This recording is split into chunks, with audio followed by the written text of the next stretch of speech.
Story 1. The Whispering Books. I had always been the kind of person who loved quiet, especially in places like the library. To me, there was something comforting about the stillness of bookshelves, the smell of old paper, and the faint hum of fluorescent lights that stretched across the room. I was the kind of student who would rather spend hours at the library than at a noisy coffee shop or crowded park. The books held a certain serenity, a silence that offered solace amidst the chaos of the world. But on that night, everything changed. It was a cold winter evening, the kind of chill that seems to seep into your bones no matter how many layers you wear.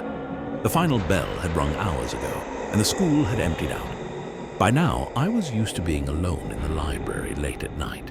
Late-night study sessions were my routine. The lights flickered overhead as I sat at a table near the back of the room, surrounded by piles of textbooks and notebooks.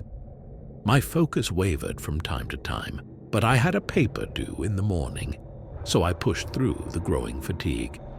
The library was completely still, except for the occasional shuffle of papers or the sound of my own pen moving across the paper. The long, echoing silence was oddly comforting, or at least it used to be. But tonight, the silence felt wrong. It was around 10:30 p.m. when I first noticed it, a faint noise in the distance, a soft rustling like pages turning. I froze for a second, my eyes darting to the source of the sound. But there was nothing. I tried to ignore it.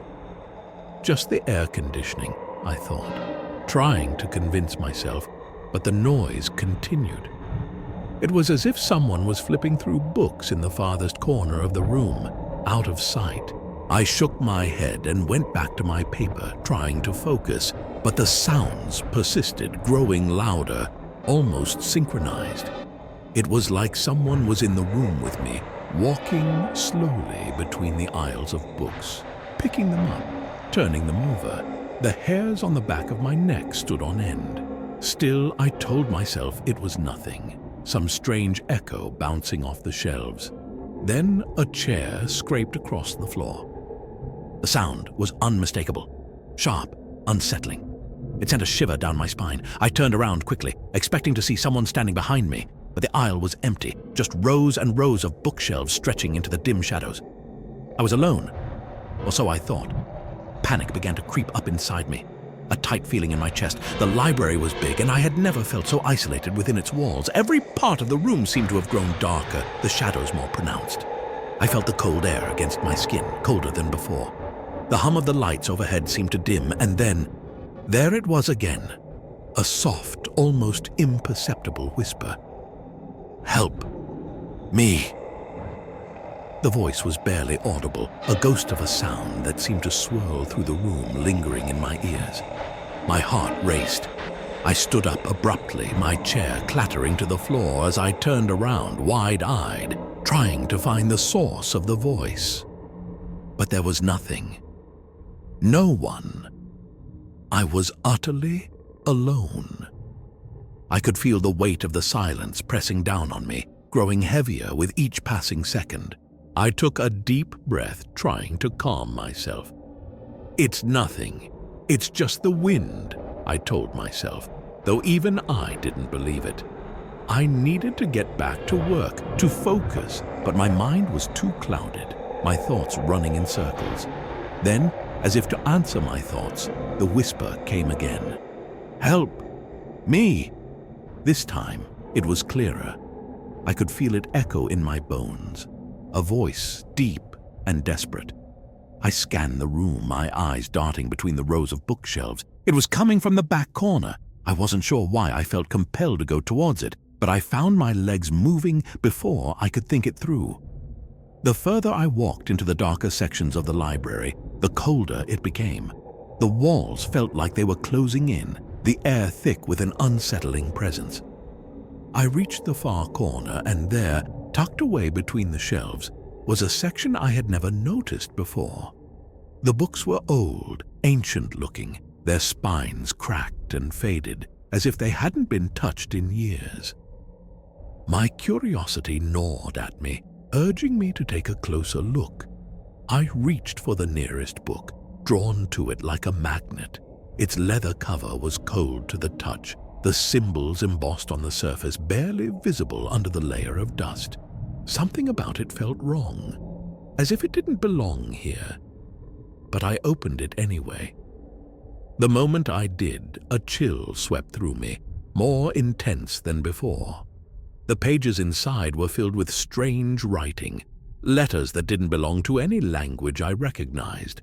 And then, just as I began to read, the room seemed to shift. The whispers exploded around me, louder and more urgent. "Please, don't read it. It's cursed." The voice wasn't just a whisper anymore. It was a scream, a frantic cry that filled the space, echoing off the walls, vibrating through my skull. My pulse quickened, panic rising in my chest. I slammed the book shut, the noise deafening in the stillness of the library. But it didn't stop. The whispers continued, growing into a frenzy, urging me to leave, to run. My heart raced as I looked around, but there was nothing. Nothing but the shelves of books and the oppressive darkness closing in. And then, out of the corner of my eye, I saw it. A shadow, tall and thin, moving between the shelves. It was a figure, vaguely human, though its edges seemed to blur, shifting as if it were made of smoke. It moved swiftly, silently, but I saw it, I felt it. My breath caught in my throat as I backed away, my legs trembling beneath me. The figure stopped just at the edge of the light, its presence undeniable. I couldn't move, I couldn't scream. Everything in me told me to run, to get out, but my body wouldn't obey. I was frozen. The shadow reached out, its hands stretching toward me, long, twisted fingers that seemed to elongate as they neared. I turned and ran. I didn't care about the books, the notes, or my paper anymore. I ran, the sounds of my footsteps echoing in the empty library, mingled with the whispers that seemed to follow me, urging me to look back. But I didn't. I couldn't. When I finally burst through the library's doors into the cold night air, I stumbled into the quiet, empty hallways. I gasped for breath, the weight of the air heavy in my lungs. The whispers faded, but I knew I hadn't imagined any of it. Lying in bed that night, unable to shake the images of what I had seen, I couldn't help but wonder. Was it a ghost? A figment of my imagination? Or something far darker? Something that had been waiting in the shadows of that library, hidden away for years. The section I had found, the cursed book. Was it real? Or had I somehow been lured into a trap? I tried to tell myself it was just stress, just the fatigue of a long study session. But I knew better. Whatever was in that library, whatever I had encountered, was real, and I would never go back. As for the whispers, they still haunt me. Sometimes when I'm alone in a quiet room, I think I hear them again, calling out from the darkness. And I wonder, deep down, if I truly escaped, or if it's still waiting for me. Story 2: The Silent Witness. I've always believed that things can be left behind after they've happened. Memories, regrets, and especially trauma. But sometimes I think they linger in places, waiting for the right moment to resurface. It wasn't until that night that I truly understood the weight of the past, how it clung to the present, and how it could never be fully erased. I was working as a security guard at a small, privately owned building. The job was a simple one, monitoring the closed-circuit cameras, walking around the perimeter once an hour, and keeping an eye on anything suspicious. The building itself wasn't special. It was a former office space that had been abandoned years ago, left to rot in its own decay. The walls were peeling, and the floors creaked with every step. But that didn't bother me. What did bother me was the strange rumor that had floated around for years. The building was cursed. It was an old story, whispered by the locals. A woman had been murdered there, a brutal slaying before the building had been abandoned. They said her ghost haunted the halls, unable to move on, unable to let go of the rage that had consumed her. I didn't believe in ghosts, not for a second. But when the job offered good pay, I didn't care about the rumors. I was young and needed the money, so I took the position without hesitation. The first few weeks were uneventful. I spent most of my time in the small security office, staring at the screens. The building was mostly empty at night. The only sound was the hum of the security equipment and sometimes the wind howling outside. I couldn't shake the feeling that something wasn't quite right, though. The air always felt thick, heavy, as if the building itself was waiting for something to happen. One night, around 2 a.m., I was on my usual patrol. The lights in the hallways flickered sporadically as I walked, casting long, twisted shadows on the cracked walls. I walked slowly, checking each room to make sure nothing was out of place. When I reached the end of the hall, I noticed something strange. The door to one of the old offices was ajar. I was certain I had locked it earlier, but now it was open just a crack, as if someone had been inside. A chill ran through me. The office had been empty for years, and I hadn't seen a soul in the building all night. I approached cautiously, my hand on the edge of the door. For a brief second, I hesitated, wondering if I should just ignore it and move on. But something compelled me to open it, to look inside. The room was dark, except for the faint glow of moonlight spilling through a broken window. My eyes scanned the room, lingering on the desk, the old chairs, and the rusted filing cabinets. Everything was still. But then, I saw it. On the floor, near the back of the room, was a bloodstain. Dark and dried, but unmistakable. My stomach twisted. I had heard the stories, of course. The woman who was murdered had been found in this very office, her body cold and lifeless, her throat slit open with a sharp object. But seeing the bloodstain now, even though it was old, sent a wave of unease through me. I quickly stepped back, my breath shallow. That's when I heard it, a soft rustling sound, faint but clear, like someone dragging something across the floor. I froze, my heart hammering in my chest. The sound continued, slow, deliberate, and it was coming from behind the desk. I took another step back, feeling a growing sense of panic. There was no one else in the building. I was alone. I was sure of it. I turned toward the hallway, ready to leave and call it a night. But before I could move, I heard the rustling again, louder this time. It sounded like it was getting closer.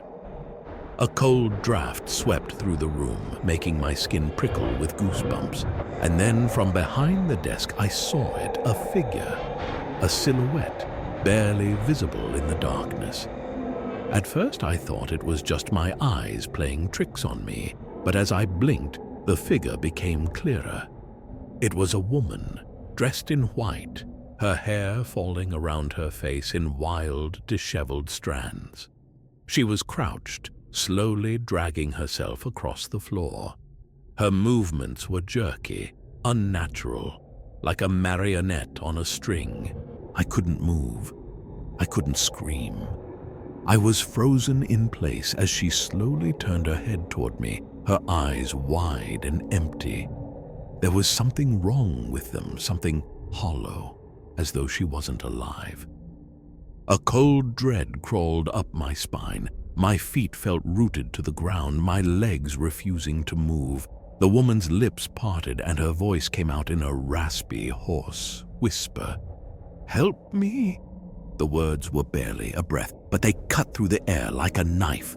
I wanted to scream, to run, but I couldn't. I was trapped. The figure began to crawl toward me, dragging herself across the floor, her movements growing faster, more frantic. With every inch she moved, the temperature in the room dropped, and I felt a weight in the air, as though something heavy was pressing down on me. I finally broke free from the trance. My instincts kicked in, and I turned, sprinting toward the hallway. But as I reached the door, I heard her again. This time much closer, whispering my name. "Help! Me!" I slammed the door shut behind me, my breath coming in quick, shallow gasps. I didn't stop to look back. I ran straight to the security office, locking the door behind me and slumping against the desk, trying to catch my breath. My mind was racing, and my heart was pounding in my chest. I had to get out of there. I had to leave. But something told me that I was already too late. The rest of the night passed in a blur. I couldn't focus on the monitors. I kept hearing whispers, faint at first, then louder, like a chorus of voices surrounding me. I didn't look at the screens. I couldn't. I knew something was wrong. Something dark and evil was in that building, and I was its witness. When the morning shift arrived, I was a shell of myself. I left without saying a word, not even bothering to hand over my security report. I didn't want to be part of that place anymore. But as I walked out of the building for the last time, I noticed something. The door to the office I had visited, the one where the bloodstain was now completely closed. The lights inside were off, and everything appeared normal again. But when I turned to leave, I saw something strange etched into the window of the door. A handprint, fresh and covered in blood. What I encountered in that office was no mere trick of the mind. It was as real as the blood that stained the floor, as real as the cold handprint on the door. The ghostly woman, her tortured, desperate plea for help, it all pointed to something far more sinister than I could ever have imagined. I can't explain it. I don't want to. But I know one thing for certain. I was not alone that night. And whatever was in that building had been waiting for someone, anyone, to witness its darkness. Whether the woman was the ghost of the murdered victim or something else entirely, I'll never know.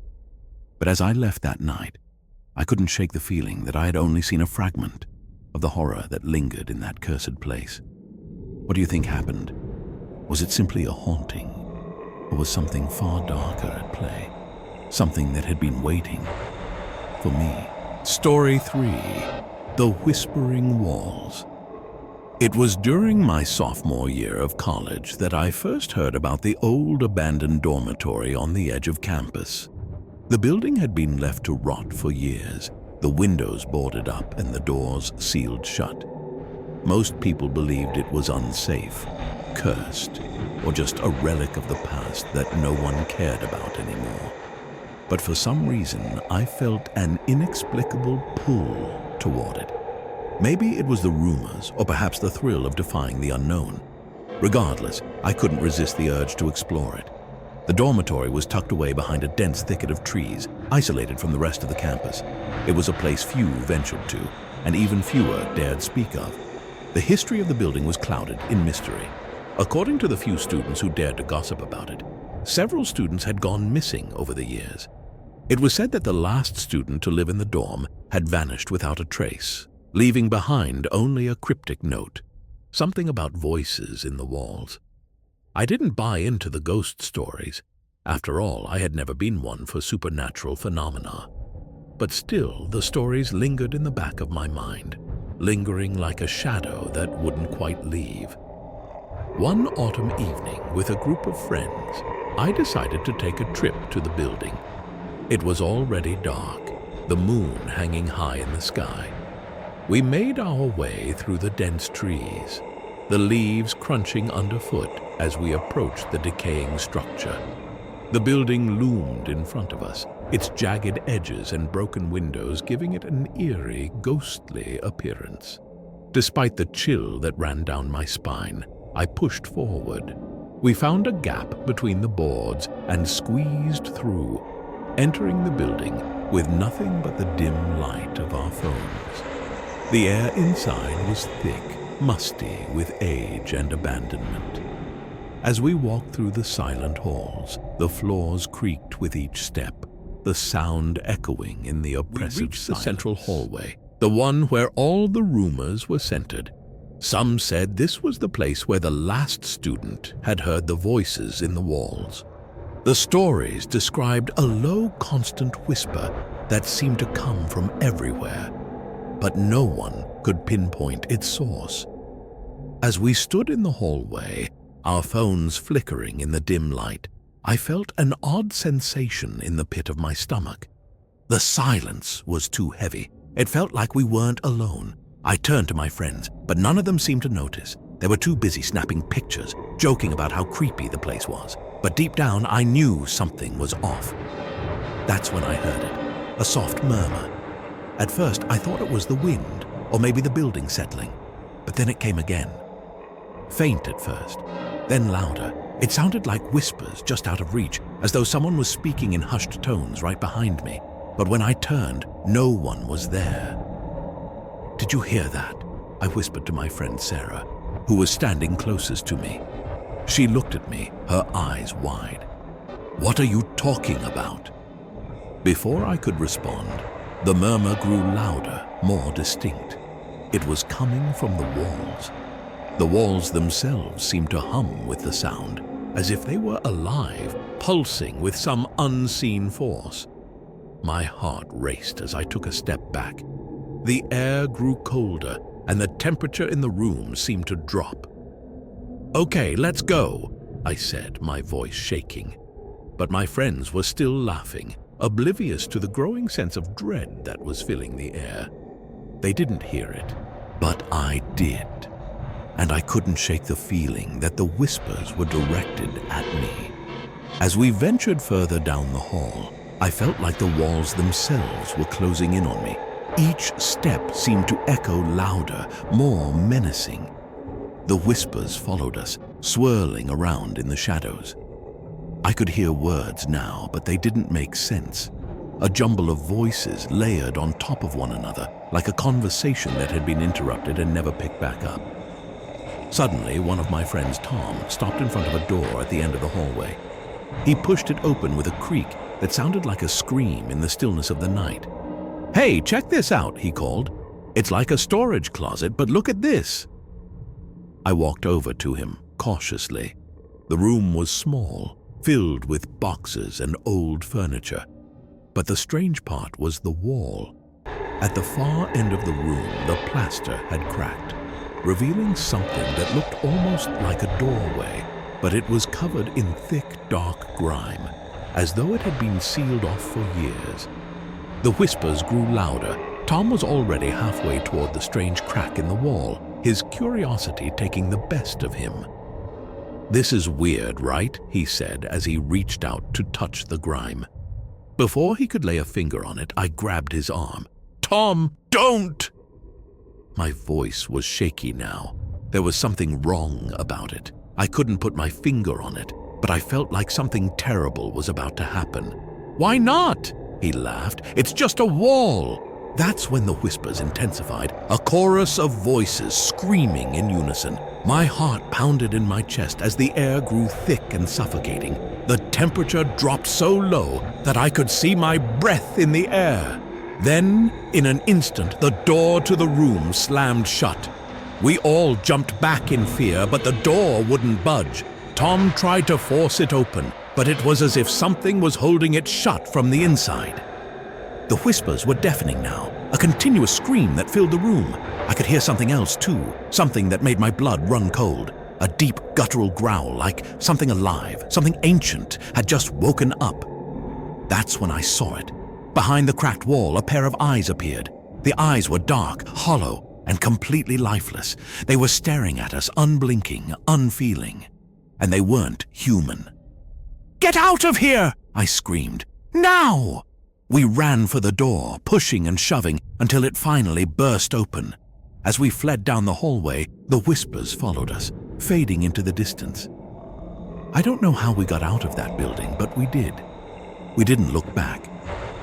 When we were safely outside, I turned to see the building in the distance. The whispers had stopped, but I knew they hadn't gone away. They were still there, hidden within the walls of that cursed place.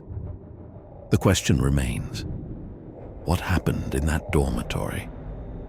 Was it just an old building with strange acoustics? Or did we experience something far darker? I don't know if I'll ever get the answers. Some say the building was built over an old cemetery, and the spirits of those buried there still haunt the place. Others claim that the last student who vanished had unlocked something ancient, something that should have never been disturbed. Whatever the truth is, I know this. There's a darkness in that building, something that can't be explained by logic or science. The voices in the walls, the eyes we saw, they weren't hallucinations. They were real as the fear we felt. And whatever it was, it's still out there, waiting for the next person to hear its whispers.